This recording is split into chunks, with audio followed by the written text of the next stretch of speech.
আমি ছোটবেলায় তাকায় তাকায় দেখছি আমার মা অন্যের বাড়ি কাজ করে করে করে করে আমারে বড় বানাইলো। আমি তাকায় দেখছি আমার বাবা ঈদের আগের দিন বাজারের মধ্যে যখন যায়, ঈদের দিনে উনি নতুন একটা পাঞ্জাবিও পরেন নাই। কেন? আমার বাবার টাকা নাই, এই জন্য গরিবী হালাতের কারণে আমার বাবায় একটা পাঞ্জাবিও কিনা নিজে পড়তে পারেন নাই। এই ময়দানে কত মানুষ আছে দেখবেন, মুরব্বী মানুষটাও ঈদের দিনে চোখের পানি ফালা ফালা কান্দে, আমি মায়ের পাই না। আমার ছোটবেলায় মারে নিয়ে আমি ঈদের দিনে সেমাই খাইতাম একসাথে বৈশাখকে, আমার মা নাই। দেখবেন এরা চোখের পানি ফালা ফালা কান্না করে কবরের পাশে গিয়া দাঁড়াইয়া মারকে ডাক দেয়, মা গো আমি সবারে পাই, তোমারে পাই না। শুধু তাই না রে বাবা, এই এলাকার কত ছেলে দেখবেন প্রবাসীদের, প্রবাসী এরা তো প্রবাসের মধ্যে থাকে, এরা রাতের বেলা মার বয়ান লাগায় ঘুমায়, চোখের পানি ফালায় ফালায় অজর দ্বারায় কান্না করে। গত 4 মাস আগে আমি মালয়েশিয়ার মধ্যে গেলাম, কুয়ালালামপুরে একটা যুবক চলে আসলো দৌড়ে আমার সাথে মোলাকাতের জন্য। আমি বললাম বয়স কেমন হবে? আমার বয়স মাত্র 19 বছর হুজুর, আমার বয়স। বাড়ি তোমার কই? কয় ব্রাহ্মণবাড়িয়া জেলায়। কেন এত অল্প বয়সে আইলা? বিশাল এক করুণ ইতিহাস আমার। আমি ছোটবেলায় তাকায় তাকায় দেখছি আমার মা অন্যের বাড়ি কাজ করে করে করে করে আমারে বড় বানাইলো। আমি তাকায় দেখছি আমার বাবা ঈদের আগের দিন বাজারের মধ্যে যখন যায়, ঈদের দিনে উনি নতুন একটা পাঞ্জাবিও পরেন নাই। কেন? আমার বাবার টাকা নাই, এই জন্য গরিবী হালাতের কারণে আমার বাবায় একটা পাঞ্জাবিও কিনা নিজে পড়তে পারেন নাই। আমি বললাম বাবা আপনি আমারে কিনা দিলেন, আপনি কেন কিনেন না?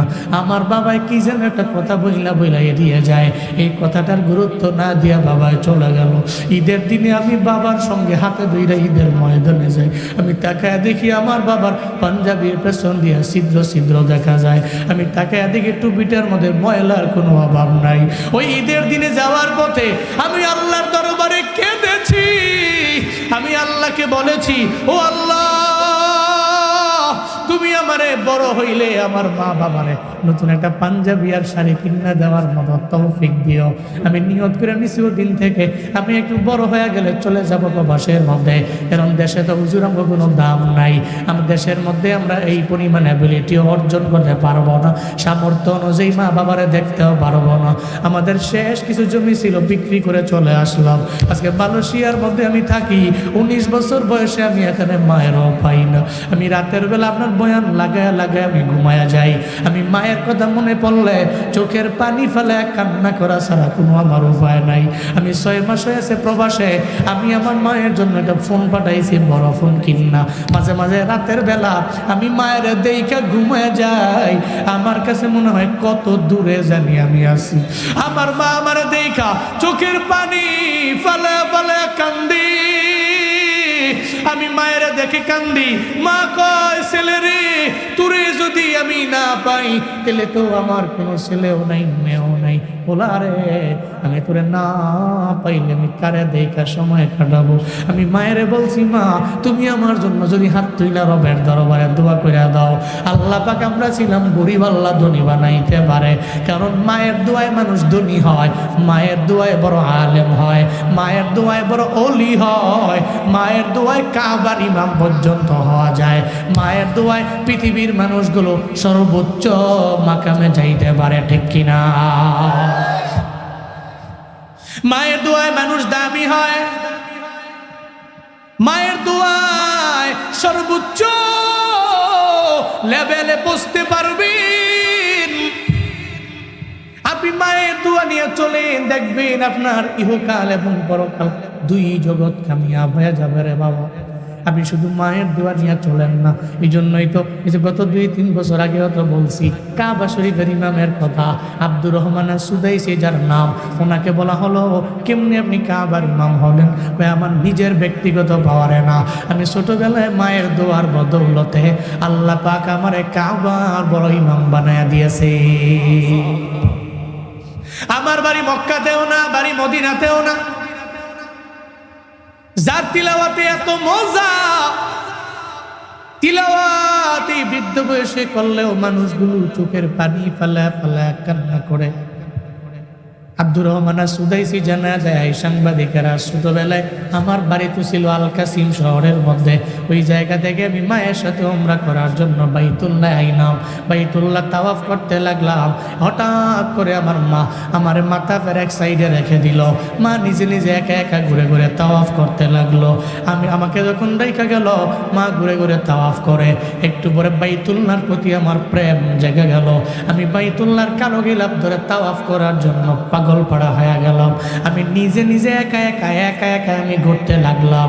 হঠাৎ করে মা আব্দুর রহমান সুদাইসির তো খুঁজে পায় না। এত লক্ষ লক্ষ মানুষের ভিড়ে যদি হারায় যায়, বাইতুল্লাহ এক গেট দিয়ে ঢুকবেন আর ওই গেট দিয়ে বের হবেন, কষ্ট হয়ে যাবে। আপনি এক গেট দিয়ে ঢুকছেন আর এক গেট দিয়ে বের হয়েছেন, গেটের তো কোনো অভাব নাই। এত বড় জায়গা, এত বড় মানুষ, এত এত এত মানুষ, ওই জায়গার মধ্যে মা পেরেশানির মধ্যে পড়ে গেলেন। আমার আব্দুর রহমান সুদাইসিনে আমি কোথায় পাবো? মা খুঁজতে খুঁজতে যায় দেখে আব্দুর রহমান সুদাই কালো গিলাফ ধরে ধরে ধরে নিজে একা একা তাওয়াফ করে। সুবহানাল্লাহ, জোরে পড়বেন না। মা তারা ধমক দিয়া দিল। মা আব্দুর রহমান সুদাইসিরে নিয়ে চলে গেলেন। আবার মাথা ফেরার এক সাইডে নিয়া মা ওই জায়গার মধ্যে তারা রাইখা মা আবার নিজে নিজে তাওয়াফ করতে লাগলেন। মা ঘুরে ঘুরে তাওয়াফ করে। একটা পর্যায়ে আবার পরীক্ষা করার জন্য ওখানে আসে না নাই। আবার গেলেন মায়, যা দেখে আবার ওই জায়গার মধ্যে পোলা যায় নাই। কই গেল? মনে হয় আগের জায়গায় গেছে।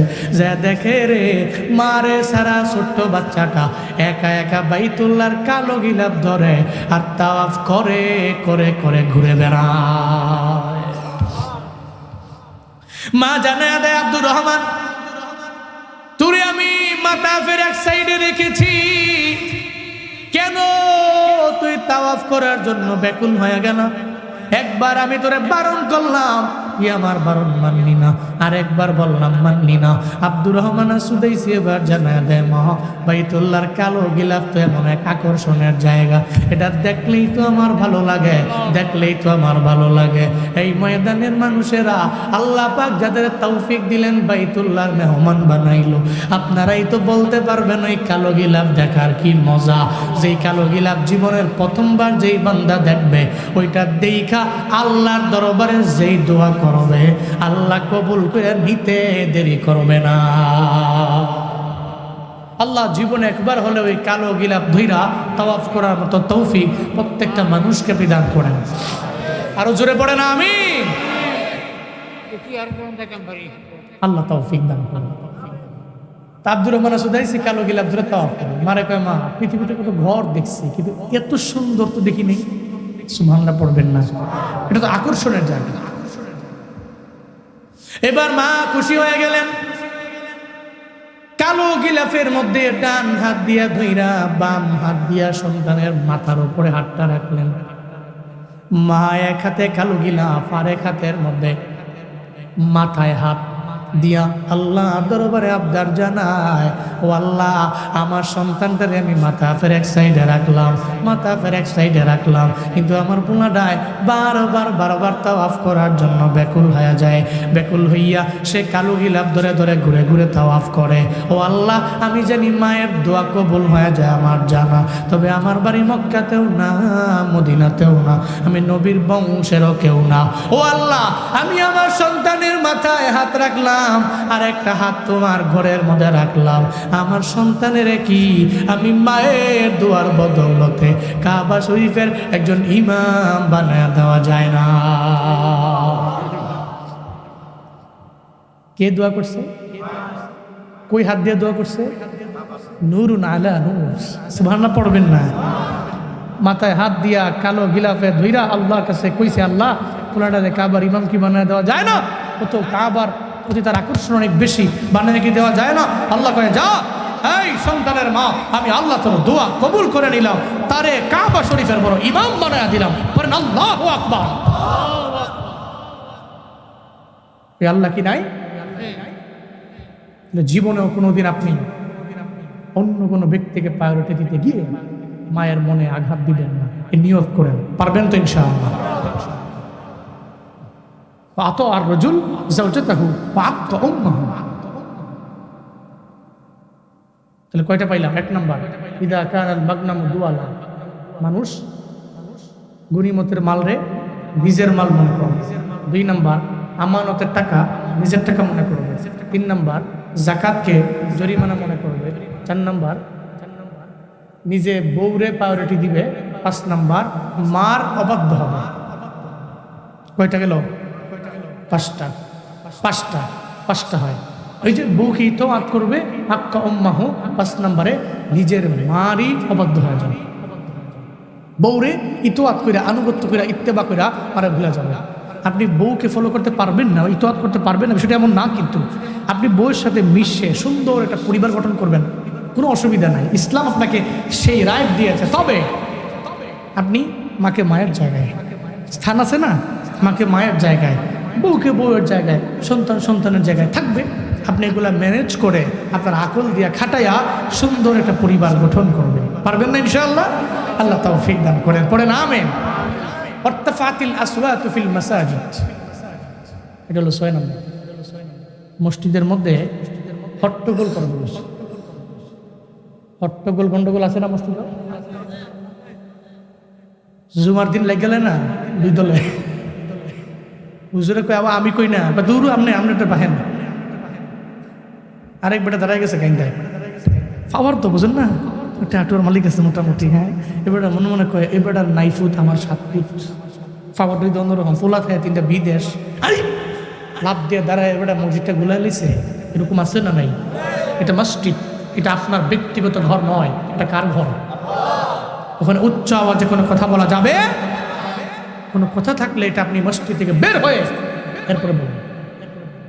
মসজিদের মধ্যে উচ্চ স্বরে, উচ্চ আওয়াজে ঝগড়াঝাটি, হট্টগোল, মারামারি এগুলো করা যাবে? এটা পবিত্র স্থান, ঘরটা তো আল্লাহ, কার? এটা আপনার পার্সোনাল কোনো হোম নয়, পার্সোনাল কোনো গুরফা কক্ষ নয়, পার্সোনাল ডোম নয় যে আপনি চিল্লে যাচ্ছেন, খালি হইতেছে, এমন না। বহু জায়গায় দেখছি। আমাদের এলাকার মধ্যে মসজিদ আছে পাশাপাশি 2টা। আমি অবাক হয়ে যাই মাঝে মাঝে, মানে পাশের এলাকায় 2 মসজিদ পাশাপাশি, সর্বোচ্চ 50 ফিট। বুঝছেন না বিষয়টা? কি বহুত দূরে নাকি 2 মসজিদ? আমি কিরে, তারা এই 2টা মসজিদ কি তারা লগে লগে বানিয়ে এলো কি? টেহা হলো বেশি নাকি? তাকে মূলত টেহা টুহা বিষয় না, জুমার দিন লেগে গেলেছে 2 দল মসজিদের ভিতরেই মারামারি কইরা। যেই দল লাগছে, মানে যে 2 দল, এর মধ্যে 1 দল মোটামুটি, বুঝলেন না, ফাওয়ারওয়ালা ও টেহাওয়ালা। তোকে মসজিদের আগে আমি জুমার দিন থেকে আইলাম না, এটা বলে তাগো মসজিদ। কয় কি তাগো মসজিদ? বলে মসজিদ কি তাগো তুগো হয় নাকি? মসজিদ কার? এই মিয়া, মসজিদ তাগো তুগো কি এবার? তাগো মসজিদে গেলাম না, এটা কইয়াছে এবার রাগ হইয়া মসজিদ বানা দিতেছে না। আরে বাবুরা বাবু, এটা ঠেক, এটা টাকার পাওয়ার দেয়াইছে, বাপরে বাপ। তখন তো আমার কাছে মনে হয় 50 ফিট দূরত্ব। তো জুমার দিনে ইন্দা আল্লাহু আকবার কইলে আরেক বেটা জায়গা, রুকু সেজদার জায়গা উল্টা পাল্টা হয়েছে কেন? কারণ মাইকটাও তো তারা মনে হয় রেশারেশি করে কিনছে। তারা যদি মাইক লাগায় 8টা, তারা লাগাবো 10টা, খেলা হবে। হ্যাঁ, আর তুমি নামাজ যা নেওয়ানের লেগে আল্লাহ বসে রয়েছে, কয় পৃথিবীতে কোনো বান্দার নামাজ দিতাম না, তুমি উঠাই নিব। তোমরা মারামারি করে আর মসজিদ বানাইছো, বাপরে বাপ। এরকম মুসল্লি আর আছে নাকি? এত দামি মুসল্লি? নাউজুবিল্লাহ, জোরে কয় না। আপনি মারামারি, রেশারেশি, সমাল ভাঙ্গা নিজের মতো কইরা নামাজ পড়া আল্লাহকে রাজি করবেন, এত সোজা। আপনি সবাইকে নিয়ে থাকতে হবে, ঠান্ডা মাথায় কাজ করতে হবে। মসজিদের ভিতরে কোনো হট্টগোল, গন্ডগোল এটা করা যাবে? আজকে থেকে পারবেন তো ইনশাআল্লাহ? তাহলে কিয়ামতের আগে 6 নাম্বার ছোট্ট আলামত হলো মসজিদের মধ্যে গন্ডগোল চলবে। আর 1-2টা বলতাম নি, সময় তো হয়ে গেছে, আবার গলাটাও ব্যথা করতেছে। আচ্ছা, আর গজল কম, লাস্টের দিনটা গজল করে শেষ করে দিন। আচ্ছা, এরপরে ওয়াকানা যাঈমুল কওমি আরযালাহুম, সম্প্রদায়ে, কওমে, গোত্রে, বংশে নেতা হবে বকলম নেতা। হ্যাঁ, আর আমি যেটু এই জন্যই কইছি, এই সমাজে আমি রিসার্চ করেছি, আমার গবেষণায় এই সমাজে প্রত্যেকটা বিদ্যমান বকলম নেতা ও গোত্রের বড় নেতা। নিজের নাম লিখতে গেলে এবার মনে হয় ধাত্রী ভেঙ্গে ফুরে গেছে তাড়াতাড়ি। আরে বাপরে বাপ, কলম টলম ভেঙ্গে অবস্থা খারাপ, নাম এবারে বড় মাতবর। এটা নবীজি বলছেন কিয়ামতের আগে এমন হবে কানা যাইমুল কওম আবদালাহুম, সম্প্রদায়ের লিড দিবে যে ব্যক্তি মূর্খ, এই ব্যক্তি সম্প্রদায়ের লিড দিবে, গোত্রের লিড দিবে, বংশের লিড দিবে, সমাজের লিড দিবে। এটা নবীজি বলছেন। অক্রিমার রজুল মাখাফাতা শাররি, আরেকটা 8 নম্বরে নবীজি বলছেন উক্রিমার রজুল মাখাফাতা শাররি, একটা ব্যক্তিকে সম্মান করা হবে মাখাফাতা শাররি, সে ক্ষতি করে ফেলবে এই ভয়ে। চলে না? তারে যদি সম্মান করে পোস্টারের নামটা না দেও, মাহফিলটা বন্ধ হয়ে যাবে। কতক্ষণ ঠিক কিনা বলেন, ঠিক কিনা বলেন? তারা যদি নামটা যদি না দেও না উপরে, বন্ধ করে দিও মাহফিলটা। আমাদের এলাকায় বহু মাহফিল ভাবে বন্ধ হয়েছে, আমাদের এলাকায় চান্দিনায় বহু মাহফিল ভাবে বন্ধ হয়েছে। আমি দেখছি আহলে হক উলামায়ে কেরামদের এক মাহফিল বন্ধ হয়েছে। কেন? ওই এলাকার মধ্যে এক হুজুর আছে, হুজুর আচ্ছা, তবে হুজুর নামে কলঙ্ক আছে না কিছু, উলামায়ে সু, খারাপ হুজুর আর কি।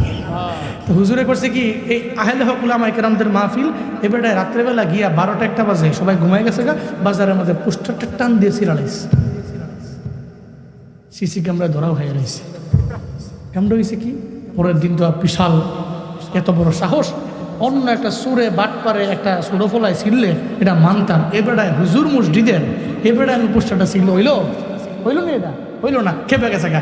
এবারে তো মনে মনে করে সারছে, এই বিপদ থেকে বাঁচার জন্য একমাত্র পদ্ধতি হলো আমার বড় লিডার চলে গেছে, বড় লিডারের কাছে, বড় মাস্টার দিয়ে বুঝেন নাই, রাতের বেলা গিয়া লিডারের নিচে বৈশা আছে না 5-8টা গোলাম, কি 4টা গোলাম, 5-8টা গোলাম গিয়া মাস্টার নিয়ে বৈশা কাম 2টা করে লাইছে। কি করছো? তাগো পোস্টারটা ছিঁড়া লাইছে। কেন ছিঁড়ছো? তাগো বড় হুজুরের নামটা উফরে দিয়া আপনার নামটা নিচে দিছে, এটা আমি মানতে পারছি না। হুজুরের নামটা উফরে দিছে আর আমনের মতো লিডার নেতা, আমগো নেতা, এই নেতার নামটা নিচে দিছে, এটা আমি মানতে পারছি না, টান দিয়ে ছিঁড়া লাইছে। এবার নেতাও কইছে যা, কি আমার বায়োলটি দিছ, যা, মাহফিলি বন্ধ। উল্টা এবারে ছিটছে আরামে, এবারে মসজিদে ছিটতে ফিরে ঘুমায়। আর যারা মাহফিল কমিটি, মাহফিলও ক্যান্সেল হয়েছে, মাহফিল কমিটিরে থানার মধ্যে নিয়েও আরো বিশাল হয়রানি।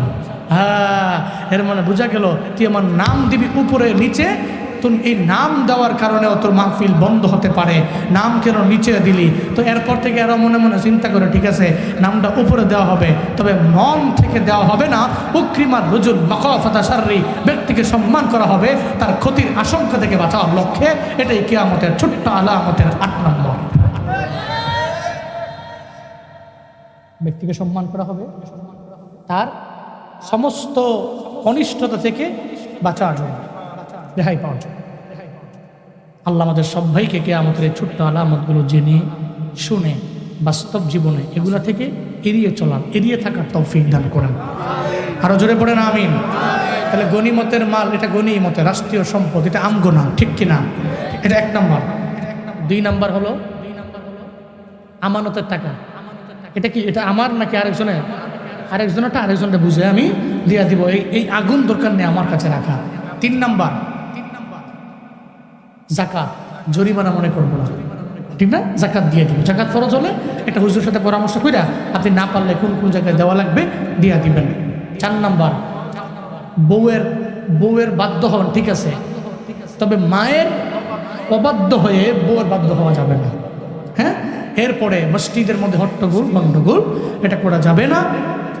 ব্যক্তিকে সম্মান করব, ঠিক আছে, তবে যেই ব্যক্তি সমাজের মধ্যে ভালো লোক, ইলিমওয়ালা লোক, ওনার জ্ঞান আছে, হয়তো বিদ্যালয় অথবা হাই স্কুল অথবা ভার্সিটি কলেজের বারান্দাতে গিয়া পারে আইছে এমন ব্যক্তিরে, আর নাইলে একজন আলেম, হাফেজ, মাওলানা, মসজিদের ইমাম, এদেরকে আমরা ফলো করবো, এদেরকে নেতা বানাবো, এদেরকে লিডার বানাবো, এদেরকে মাতবুর বানাবো, পারবো না ইনশাআল্লাহ। 1 নম্বরে ঈমান আনলাম আল্লাহর উপরে, 2 নম্বরে মালাইকাদের উপরে, সব ফেরেশতা শ্রেণী ব্যাপারে ঈমান আনলাম। 1 নম্বরে আল্লাহ, 2 নম্বরে ফেরেশতা, 3 নম্বরে যত আসমানি কিতাব, সব কিতাবের প্রতি ঈমান আনলাম। সব আম্বিয়া আল্লাহ পাক যুগে যুগে যত নবী রাসূল পাঠাইলেন, সব নবী রাসূলদের প্রতি ঈমান আনলাম।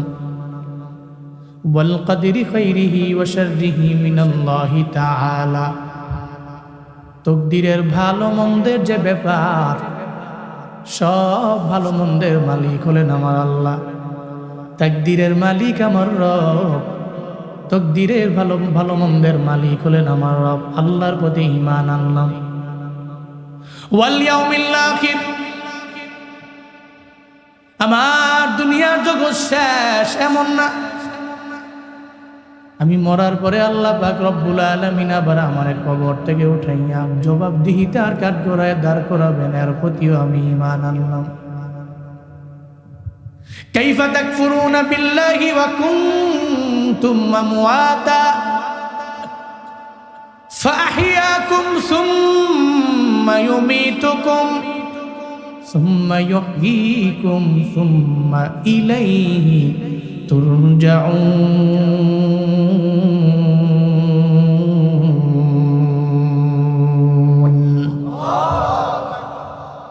আল্লাহ পাক বলেন, তোমরা কেমনে অস্বীকার করো আমার আল্লাহরে? ছিলে মৃত, আমি আল্লাহ মৃত থেকে আমি আল্লাহ তোমার জীবন দিয়া দিলাম। আবার তোমার জিন্দেগি শেষ হয়ে গেল 60, 65, 70 বছর। এরপরে আবার আমি আল্লাহ তোমার দরবারে মালাকুল মউত পাঠাবো। মালাকুল মউত তোমার ভিতর থেকে রূহটাকে কবজ করে নেওয়ার মাধ্যমে তোমার মউত হয়ে যাবে।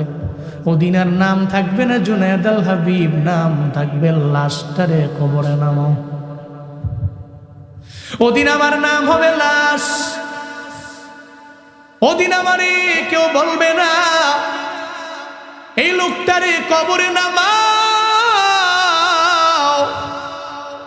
ওদিন আমারে বলবে লাশ কবরে নামাও। ওদিন বলবে জুনায়েদ আল হাবিবের লাশ, আব্দুর রহিমের লাশ, আব্দুর রহমানের লাশ তারে কবরে নামাও। আল্লাহ কয়, ছিলে মৃত মায়ের গর্ভে আমি আল্লাহ তোমারে জীবন দিয়া দিলাম।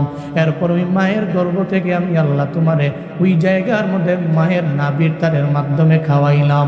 এরপরে জমিনের মধ্যে আমি আল্লাহ তোমারে আনলাম। সব নিয়ামত আমি আল্লাহ জমিনের মধ্যে তোমারে দিয়া দিলাম।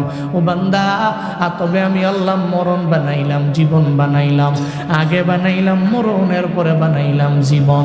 কেউ যদি মনে করে আমি 1000 বছর দুনিয়ার মধ্যে বাঁচতে পারবে না, দুনিয়াতে কেউ থাকতে পারেন নাই, কারণ মরণে কোনো গ্যারান্টি নাই, ঠিক কিনা? আল্লাহ যদি বলে ও মালাকুল মউত যাও রূহটারে কবজ করে নাও, পৃথিবীর কোনো ব্যক্তি নাই মালাকুল মউতরে বইলা বলবে 3 দিন আমারে সময় দাও, 5 দিন আমারে সময় দাও। জীবনেও কোনোদিন আপনি সময় পাবেন না রে বাবা। ব্যবসাটা আমি গুছাবো, জীবনেও কোনোদিন বলবে না। আপনাকে পারমিশন দেওয়া হবে না, গুছাইয়া পরে আইসো বলা হবে না। এই জন্য তো বলি আল্লাহর প্রতি ঈমান আনলাম, আখিরাত আমার কবর, হয় আমি জান্নাতে যাব, না হয় জাহান্নামে যাব। সব বিষয়ের প্রতি আমার ঈমান আছে পরিপূর্ণ। এরে আল্লাহর গোলাম, আল্লাহ পাক সেই ব্যাপারে সূরা জিলজালের মধ্যে জানায়া দিলেন, তোমার যত নেক আমল আছে, বদ আমল আছে, সব তুমি দেখতে পাবা রে বাবা। ইযা যুলজিলাতিল আরদু জিলজালাহা ওয়া আখরাজাতিল আরদু ওয়াসকালাহা ওয়া ক্বালাল ইনসানু মা লাহা। চিল্লা জোরে করে পড়েন আল্লাহু আকবার।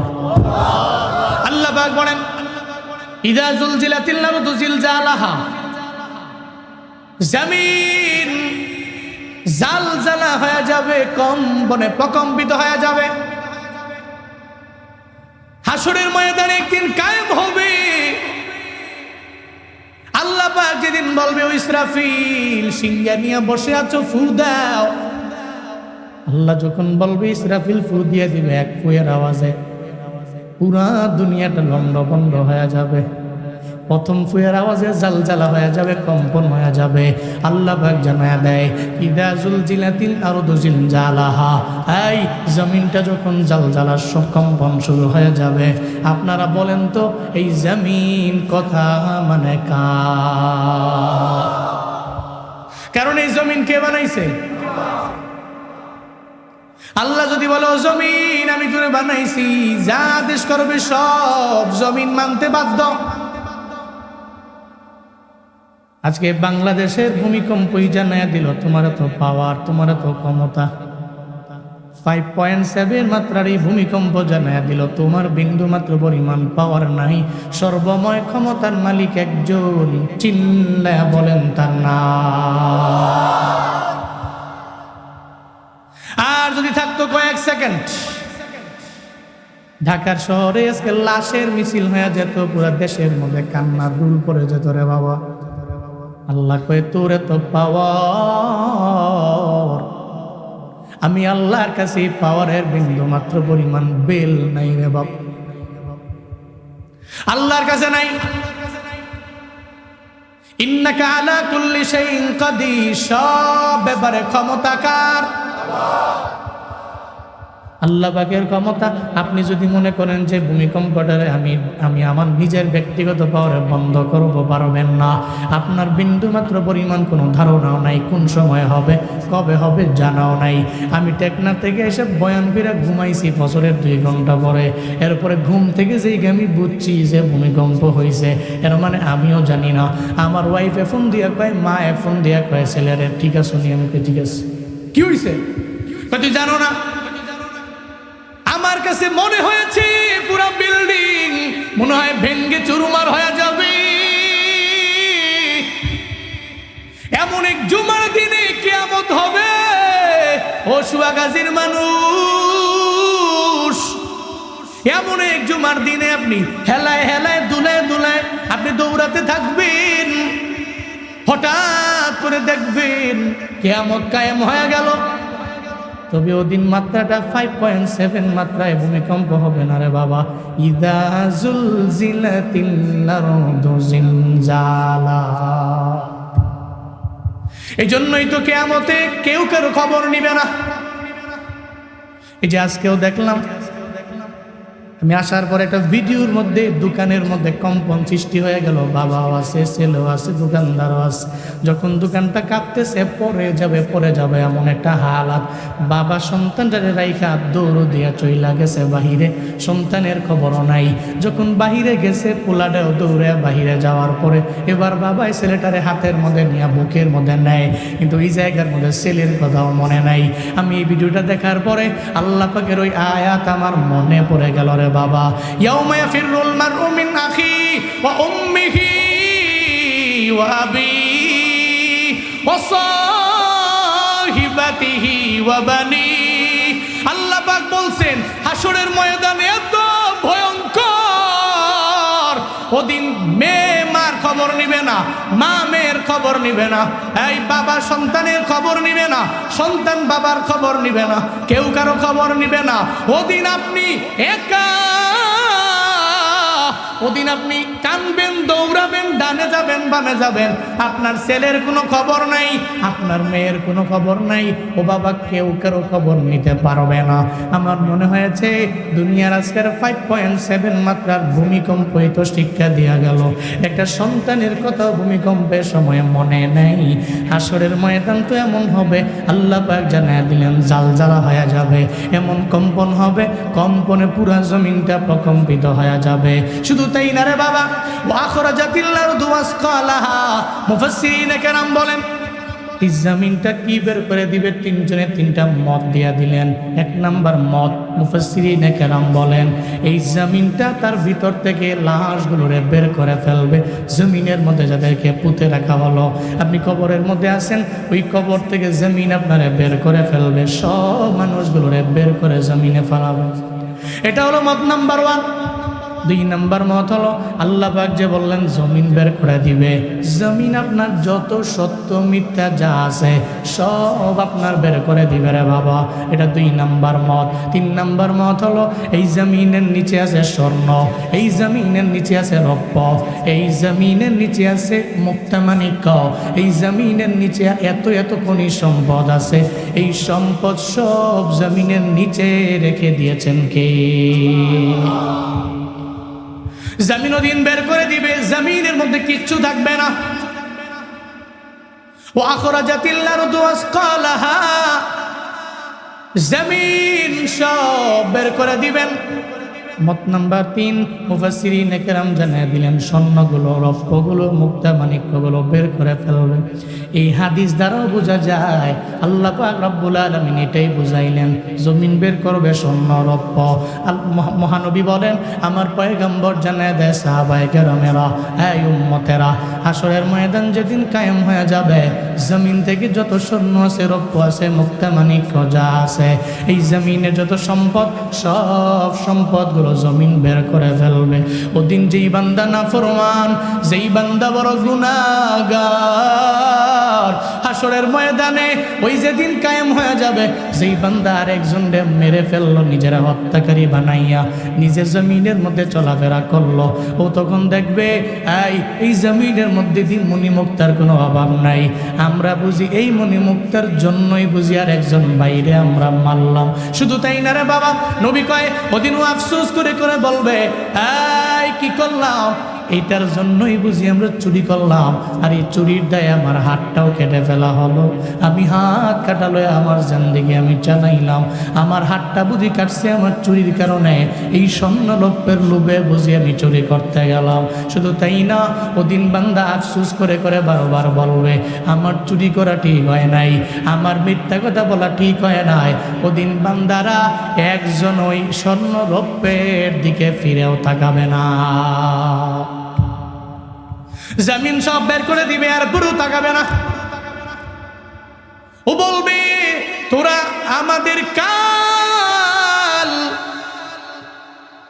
এই স্বর্ণরৌপ্য, এই মণি মুক্তা মাণিক্য, তোরা আমাদের কাল, তোদের কারণে জমিনের মধ্যে ভাই ভাইরে আমরা মেরে ফেললাম, তোদের কারণে মুসলমান আমরা দ্বন্দ্ব লাগাইলাম, তোদের কারণে, তোর কারণে আমি চুরি করতে গেলাম, ডাকাতি করতে গেলাম, আমি দুর্নীতি লাইনে আগায় গেলাম খালি বড় লোক হওয়ার জন্য।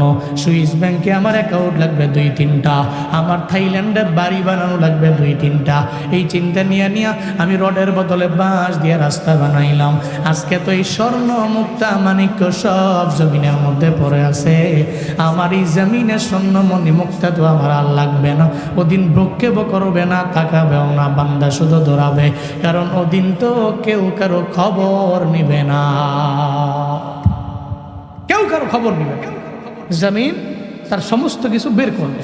ও আখরাজাতিল আরদ আসকালাহা ওয়া ক্বালাল ইনসানু মা লাহা, সব মানুষ বলতে থাকবে মা লাহা, জমিনের এমন কি হয়ে গেল, জমিন এমন করে কেন, সব বের করে দেয় কেন, লন্ডবন্ড কেন হয়ে গেল জমিন, এই চিন্তা নিয়ে মানুষগুলো বলবে জমিনের কি এমন হয়ে গেল, কি এমন হয়ে গেল, এরা সব দৌড়ে দৌড়ে বলতে থাকবে।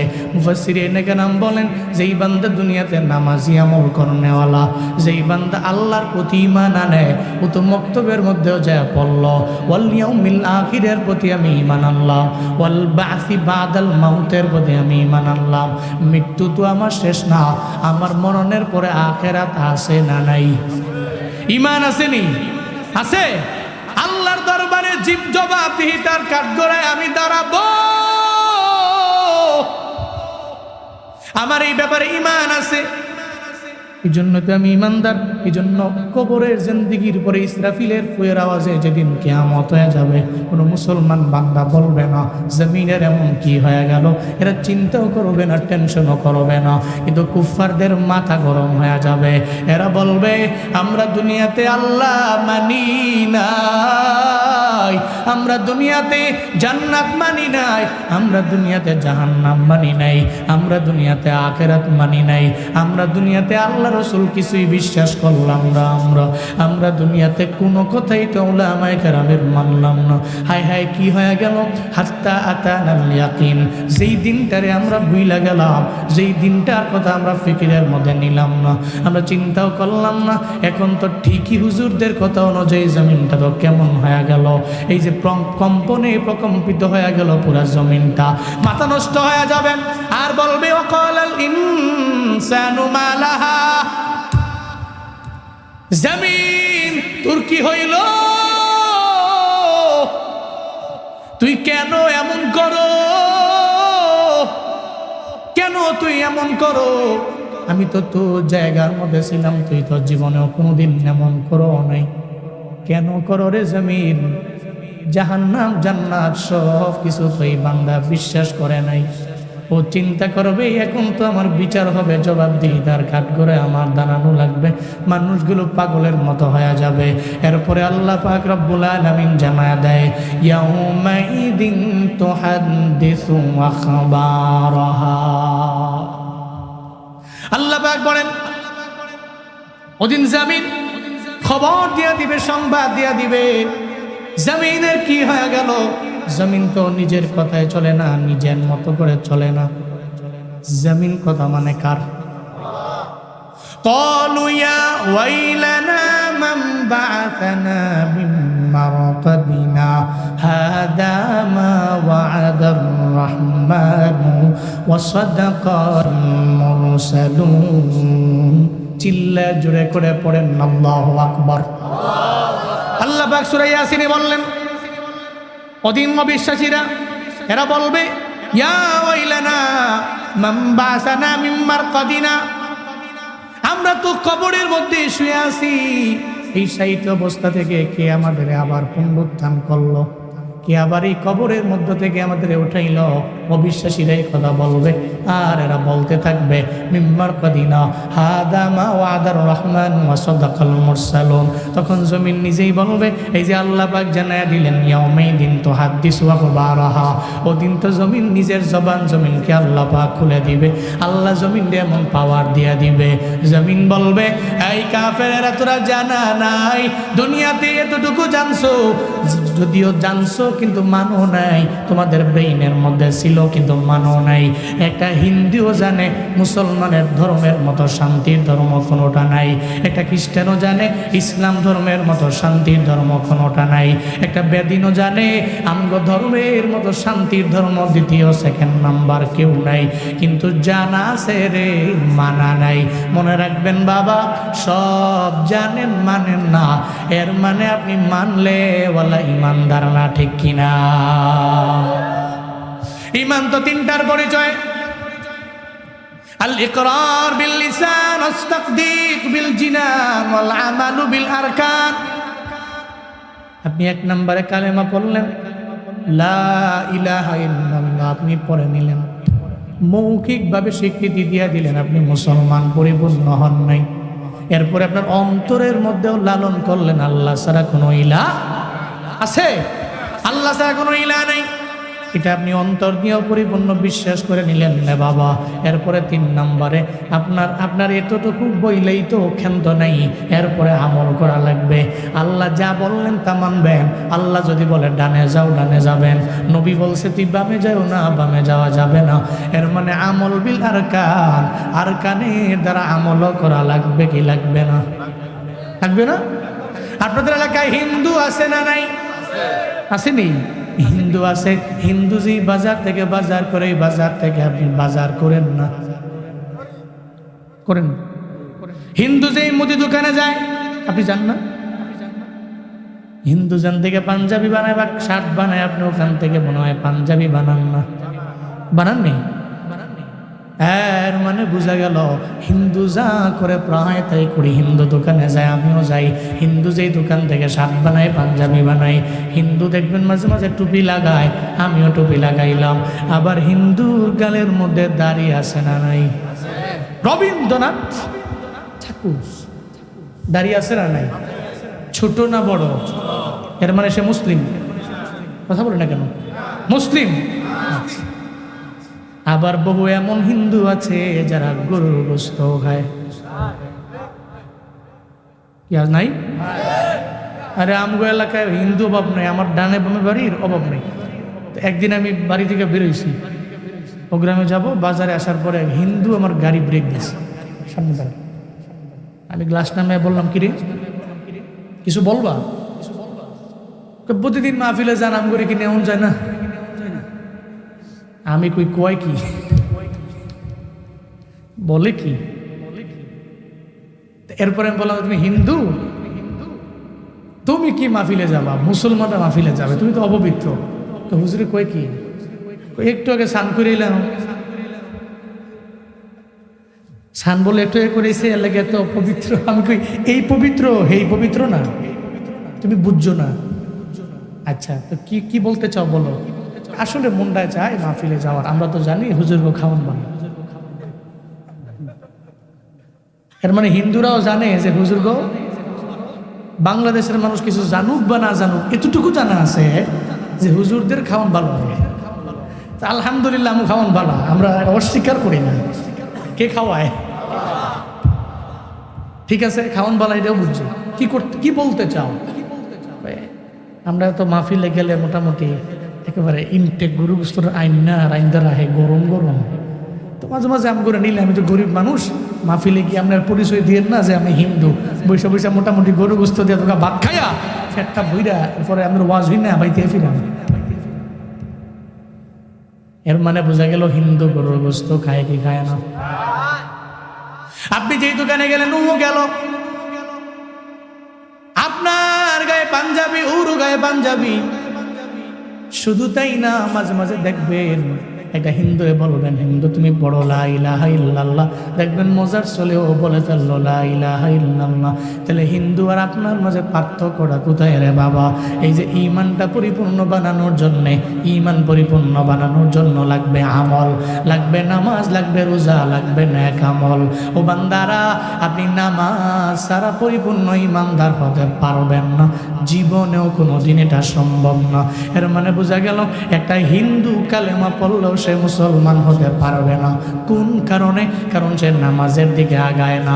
আপনি যখন নামাজের দিকে আগাবেন, নামাজি হবে আপনার কালেমার পরিচয়, ঠিক কিনা? আজকে থেকে নিয়ত করেন 5 ওয়াক্ত পারেন না, আস্তে আস্তে আগান। দুইটাই যদি আমি আপনারা কই তুই 5 ওয়াক্ত নামাজও পড়বি, তুই মসজিদে ঢুকা একবার টানা 40 মিনিট বইয়া থাকবি, এরকম নামাজই পড়তে হবে।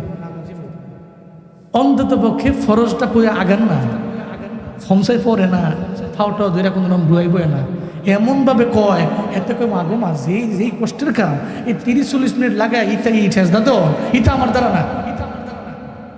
আর অন্তত পক্ষে আপনি আস্তে আস্তে আগান না। আজকে 3 ওয়াক্ত পড়েন না, কালকে আবার 4 ওয়াক্ত করেন, আস্তে আস্তে করেন।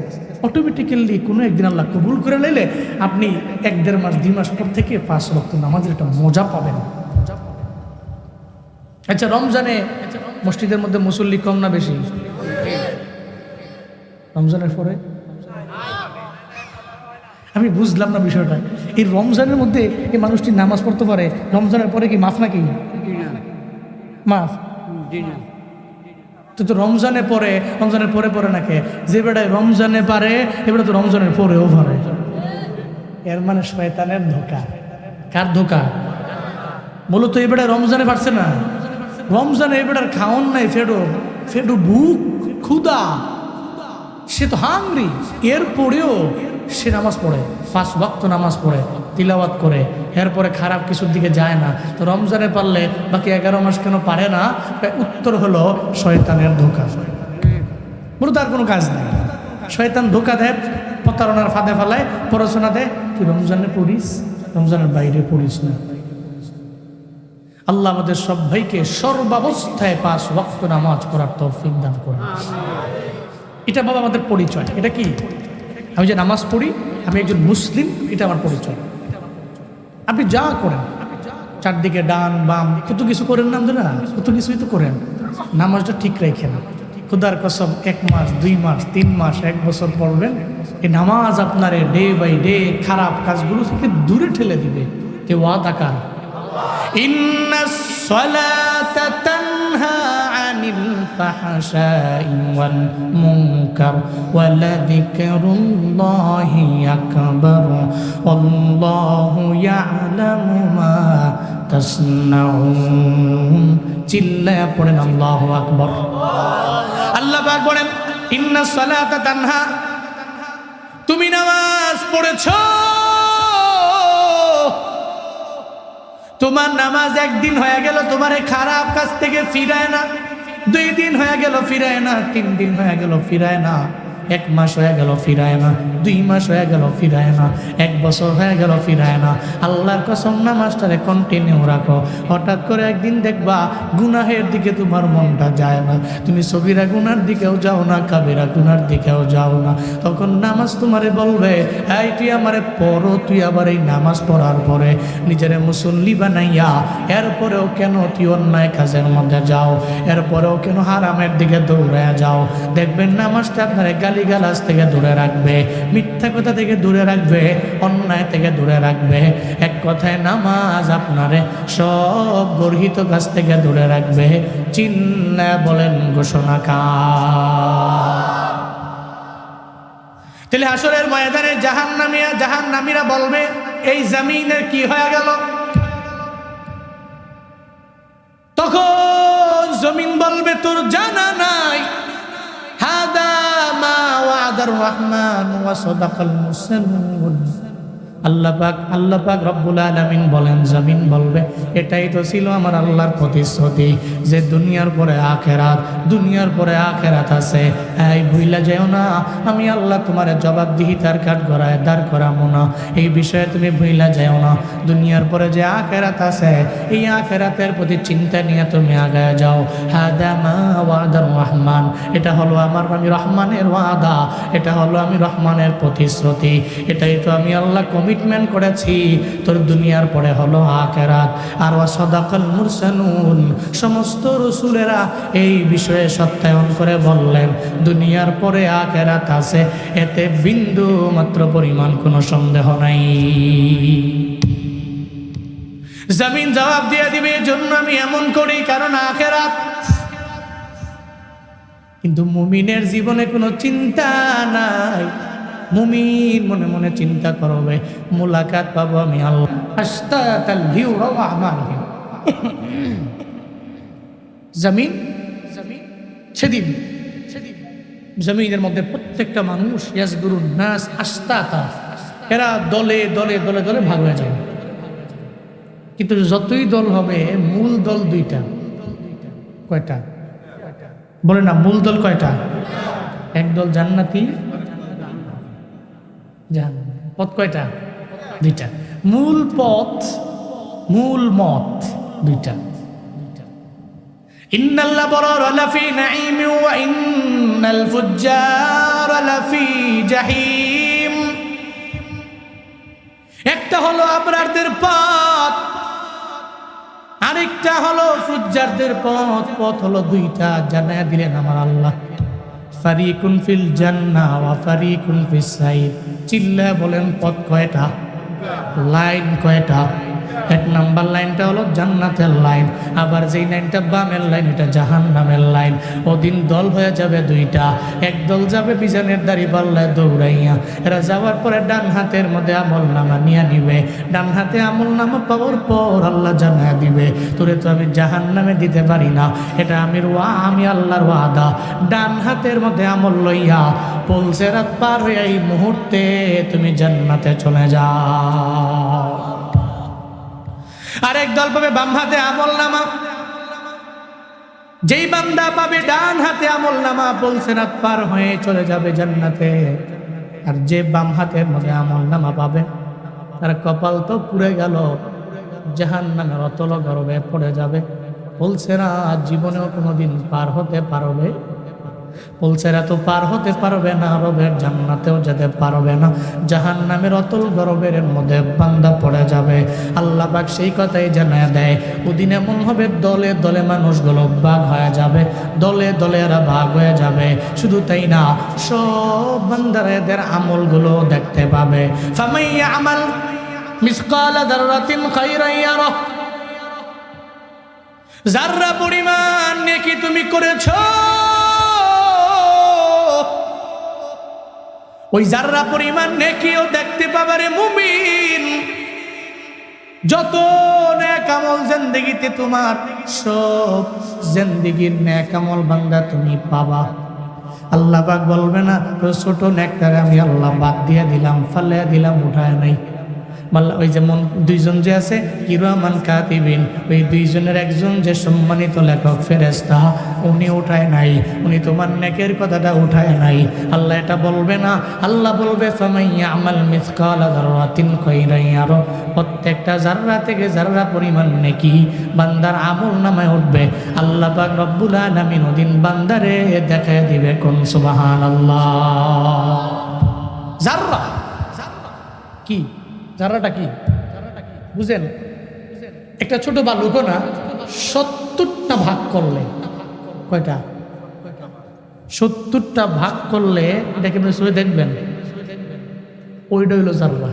সুবহানাল্লাহ পড়বেন না আপনার? এই জাররা পরিমাণ, এই জাররা পরিমাণ নেক যদি হয়, আপনার সুন্দর করে বুঝাইয়া দিয়ে যায়। সূরাতুল জিলজালের 7 নম্বর আয়াত আল্লাহ বলছেন। আরেকটু বুঝার সুবিধার্থে বলি, যাদের টিনের ঘর আছে, এই টিনের ঘরের মধ্যে দেখবেন টিনের চালের মধ্যে মাঝে মাঝে ছিদ্র থাকে না? ছিদ্র। সকালবেলা 7টা-8টা বাজে যখন সূর্য উঠছে, আলো দিছে, একটা আলোক রশ্মি দেখবেন আপনার টিনের ঘরে পড়ে। ওই আলোক রশ্মিতে দেখবেন কত বালু দেওয়া যায়, কিন্তু আলোক রশ্মি যখন নিভে গেছে, ধরেন সূর্যটা ডুববা বৃষ্টি হয়ে পড়ছে, অথবা সন্ধ্যার সময় সূর্য ডুবে গেছে, সূর্যাস্তের পরে আপনি সারাদিন লাগে খুঁজতে ওই বালুরে পাইবেন? কথা বলেন, পাইবেন? এর মানে সূর্যের আলোক রশ্মিতে যেই বালিকারা দেখলেন, এটা আপনি খালি চোখে দেখতে পান না, ওইটাই হলো জাররা। এটা কি? জাররা। এবার আসেন, এই জাররা থেকে জাররা পরিমাণ নেক আমল যদি কোনো বান্দা করে, হাসরের ময়দানে আল্লাহ তার এই নেক আমলের বদলা দিবে। শুধু তাই না, শুধু নেক আমল না, وَمَنْ يَعْمَلْ مِثْقَالَ ذَرَّةٍ شَرًّا يَرَهُ। চিল্লা বলেন আল্লাহু আকবার। আল্লাহ পাক বলেন, বান্দারে তুই যত গুনাহ করেছো, যত অন্যায় করেছো, সব অন্যায় দেখতে পাবে। ওদিন এমন হবে না যে আমি আল্লাহ তোর ছোট্ট একটা গুনাহ আমি আল্লাহ মাফ করে দিলাম, তুই দেখতে পাবি সব তোর রেকর্ড আছে। দুইজন সম্মানিত লেখক ফেরেশতা লেখে ফেলে, ডান কাঁধে একজন আছে, বাম কাঁধে একজন আছে। আমার কাছে মনে হয় জুনায়েদ আল হাবিবের কাঁধে আছে, অন্য জনের কাঁধে নাই। সবার কাঁধে আছে, ডোনাল্ড ট্রাম্পের কাঁধে নাই, ও তো পাওয়ারওয়ালা আছে নাকি? সবার কাঁধে ছিল, বাংলাদেশের বড় বড় লিডারদের কাঁধের মধ্যে নাই, আসেনি? সবার কাঁধের মধ্যে আছে। ডান কাঁধের আমল নামা লেখনেওয়ালা ফেরেশতা, আবার বাম কাঁধে আমল নামা লেখনেওয়ালা ফেরেশতা। আপনি অন্যায় করলে লেখে ফেলবে, আপনি বদ আমল করলে লেখে ফেলবে।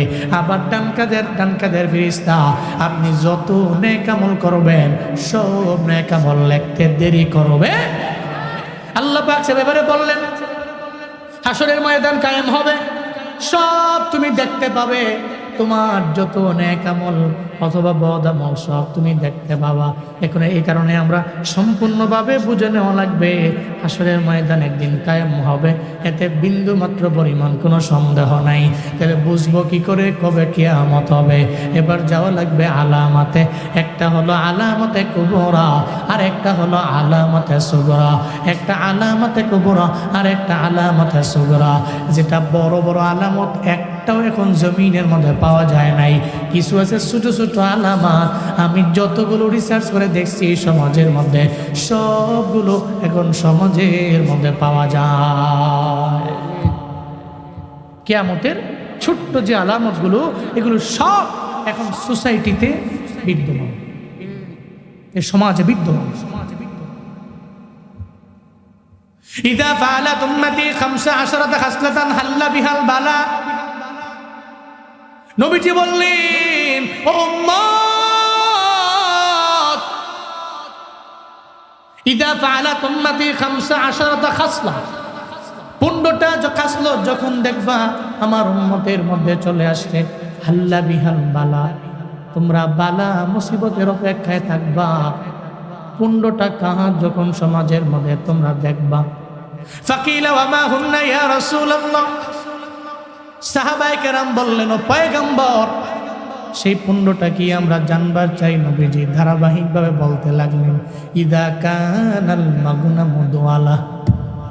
1 নম্বরে নবীজি বললেন, যখন আমার উম্মতেরা গনিমতের মালের নিজের মাল মনে করবে, রাষ্ট্রীয় সম্পদ ওর বাপের না, ওর দাদার না, ওর 14 গোষ্ঠীর না, এটা তো সব মানুষের সম্পদ, রিমিটেড যোদ্ধাদের সম্পদ, এটা তো আমগো তুমগো একটা রিক্সাওয়ালার সম্পদ। এই সম্পদ যারা নিজের সম্পদ মনে করে এরা জীবনেও কোনোদিন নবীর খাঁটি উম্মত হতে পারে না, ঠিক কিনা?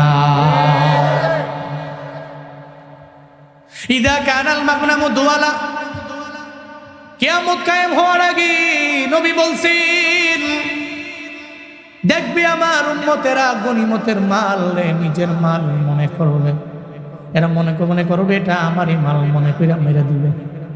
বাজেট হয়ে গেল 10 কোটি টাকা, ও কাম করে 1 কোটি টাকা, বাকি 9 কোটি তার ব্যাংকে। কেন রে? তোর ব্যাংকে রাখলে এটা তোর বাপের টাকা না, এটা তোর দাদার টাকা না, এটা তোর 14 গোষ্ঠীর কোনো সম্পদ না, আবার তোমার অর্জিত কোনো টাকা না। ও কয় এটা তো আমার ব্যক্তিগত সম্পদ। যারা এটা বলে এটাই হলো কিয়ামতের আলামত। ইদা কানাল মাগনামু দুয়ালা, আমি বলছি না নবীজি বলছেন? গনিমতের মাল যারা নিজের মাল মনে করে, রাষ্ট্রীয় সম্পদ যারা নিজের সম্পদ মনে করে ভোগ করে, যখনই করবে কিয়ামত অত্যাসন্ন। 1 নম্বর। 2 নম্বর, নবীজি বলেন সাহাবীরা, ওয়াজ যাকাতু মাগরাম, ওয়াজ যাকাতু মাগরাম। আমার উম্মতেরা যাকাতকে জরিমানা মনে করবে। কি মনে করবে? যাকাতকে মনে করবে জরিমানা। সমাজে বহু ধনী আছে, টাকা পয়সা খরচ করে আলহামদুলিল্লাহ, কিন্তু যাকাতের বেলায় নাই। এমন আছে না নাই? যাকাতের বেলায় নাই। উনি লেনদেন করে, লেনদেন করতে করতে করতে করতে বহু লেনদেন করেছে, কিন্তু যাকাতের বেলায় উনি নাই। উনি মনে করে এটা তো জরিমানা, এটা দিয়ে মুখে কমে যাবো। অথচ যাকাত দেওয়া কি ফরজ না নফল? মুস্তাহাব কি? আপনার পরিচয়, আপনি যে মুসলিম পরিচয় কি? আপনি যাকাত দেন, এই কারণে আপনি মুসলিম, এটা আপনার পরিচয়। তো যাকাত, বুনিয়াল ইসলামু আলা খামসিন, শাহাদাতি আল্লা ইলাহা ইল্লাল্লাহ ওয়া আন্না মুহাম্মাদার রাসূলুল্লাহ ওয়া ইকামিস সালাহ ওয়া ইতাইজ যাকাত ওয়াল হজ ওয়া সাওমি রমাদান। ইসলামটা দাঁড়িয়েছে 5টা স্তম্ভের উপর। কয়টা? 5টা। 1 নাম্বার শাহাদাতু আল্লা ইলাহা ইল্লাল্লাহ ওয়া আন্না মুহাম্মাদার রাসূলুল্লাহ, 1 নম্বরে কালিমা। 1 নম্বরে কি? কালিমা। 2 নাম্বার ওয়া ইকামিস সালাহ, নামাজ। কি? নামাজ। 3 নাম্বার ওয়া ইতাইজ যাকাত, যাকাত প্রদান। কি? যাকাত। 4 নাম্বার হল হজ, হজ করা, হজ করা। 5 নাম্বার সাওমি রমাদান, রমজান মাসে রোজা রাখা। কয়টা? তাহলে ইসলামটা দাঁড়িয়ে আছে যে 5টা স্তম্ভের উপরে। আমি যে ইসলাম ধর্মের লোক, আমি যে ইসলামের উপরে দাঁড়িয়ে আছি, তাহলে আমার এই স্তম্ভগুলো, আমার এই পিলার, আমার এই ফাউন্ডেশনের এই রুটগুলোকে ঠিক রাখা লাগবে কি লাগবে না? আমি এই যখন এই 5টাকে ঠিক রাখবো, তখনই আমি একজন মুসলিমে কামেল, ঠিক কিনা? এটাই তো ইসলামের স্তম্ভ। তাহলে যাকাত প্রদান করা এটা জরিমানা নয়, এটা মুসলমানদের ঈমানের পরিচয়। মুসলমান মনে করে আমাকে সম্পদ দিয়েছেন কে? কে দিয়েছেন? আপনি তো গরিব ছিলেন, আপনাকে কে ধনী বানিয়েছেন? কে বানিয়েছেন? আপনি মনে করছেন এই ধন দৌলত একেবারে মৃত্যু পর্যন্তই থাকবে, আল্লাহ জীবনেও কোনোদিন নিতে পারবে না, মনে করছেন এমন না। সাডেনলি তো আপনার হাতের মধ্যে কোনো সম্পত্তি নাই, আপনি আর পান না। এই ধনী যতই বাহাদুরি করো, হঠাৎ করে দেখবা বিকেল বেলা তুমি নাই, তোমার সম্পদও নাই, তোমার বাড়িও নাই। গত 2-3 বছর আগে যে বঙ্গবাজারের মধ্যে আগুন লাগলো, এক আল্লাহর বান্দা চোখের পানি ফালায়া ফালায়া কাঁদতেছিল। আমি জাকাত দিয়েছি, আমি জাকাত দেই, রমজান মাসে আমি জাকাত দেই, আমি এত পরিমাণে জাকাত দিয়ে আমার পুরো এলাকার মধ্যে ছড়ায়া ছড়ায়া, এখন রমজানের মধ্যেই তো আগুনটা লাগছিল, ওই এখন তো আমার এমন হয়ে গেল, এখন আমি নিজে জাকাত খাওয়ার মতো উপযুক্ত হয়ে গেলাম, আমার যত সম্পত্তি আছে সব পুরে সরকার হয়ে গেল। এর মানে তোমার এত টাকা, তুমি এত বাড়ির মালিক, গাড়ির মালিক, তোমার সব ব্যবসা প্রতিষ্ঠান আছে। আল্লাহ কয় আমি আল্লাহ তো এমন ধনী, আমার ফুরায় না, আমি আল্লাহ তোর দিলে দেওয়ার মতো আমি আল্লাহ দিতে পারি। তুই যদি মনে করো সব আমার, এই চিন্তা নিয়ে যদি আগায় যাও, আমি আল্লাহ তখন সুবল মেরে সব নিয়ে যাইতে পারি। কারণ ধনী হলো আমার আল্লাহ, আল্লাহর কাছে সব আমরা গরিব, ঠিক কিনা? ইয়া আইয়ুহান নাস আনতুমুল ফুকারা ইলাল্লাহ। আল্লাহ পাক বলেন মানুষ, আল্লাহর কাছে তোমরা বড় গরিব, বড় অসহায়। আল্লাহর কাছে তোমরা বড় গরিব, বড় অসহায়। তোমরা, আল্লাহ হলেন আমার ধনী, আল্লাহ হলেন গুণী, আল্লাহ হলেন হামিদ, আল্লাহ প্রশংসিত, আমার আল্লাহ হলেন ধনী, আল্লাহ হলো মোস্ট রিচেস্ট। আল্লাহর চাইতে এমন বড় ধনী কেউ নাই। তুমি যদি মনে করো তুমি বড় ধনওয়ালা, ধনের ভান্ডার তোমার আছে, কারুনের দিকে তাকাও না। আজও কারুনের যত সম্পদ আছে সব সম্পদ তো জমিনের মধ্যে ডাবে আর ডাবে আর ডাবে। কিয়ামত পর্যন্ত হাদিস সাক্ষী আছে, কিয়ামত পর্যন্ত কারুনের এই সম্পদগুলা এই জমিনের নিচেই যেতে থাকবে, নিচেই যেতে থাকবে। কারণ এর এত পরিমাণে সম্পদ। আল্লাহ কয় সম্পদের পাওয়ার দেখে লাভ নাই, সম্পদ তো দিতে পারি আমি আল্লাহ, আবার অহংকার করলে নিতে পারে আমার আল্লাহ।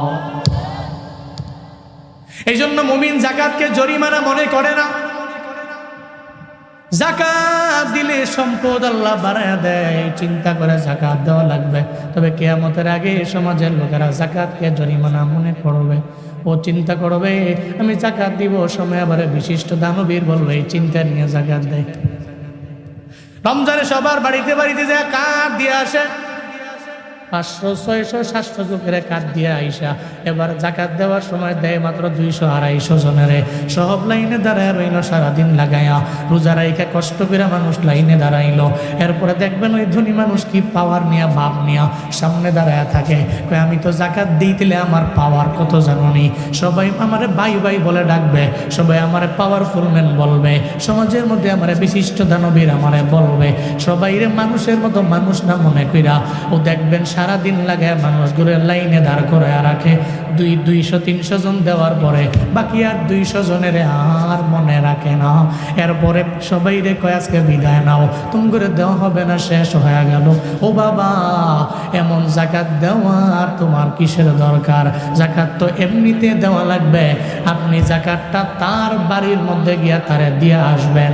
আপনি সবার কাছে পৌঁছে দিয়ে আসলেন, আবার তারা আসলো কষ্ট করে দাঁড়ায় রইল, আপনি ঠিক মতো দিতেও পারবেন না, আবার এদেরকে কষ্ট দিয়া 3 ঘন্টা সময় নষ্ট করে বাড়ি পাঠাবেন। এমন যাকাত দেওয়ার কথা আল্লাহ বলেন নাই, ঠিক কিনা? আল্লাহ এমন যাকাত দেওয়ার কথা বলেন নাই তো আপনারে।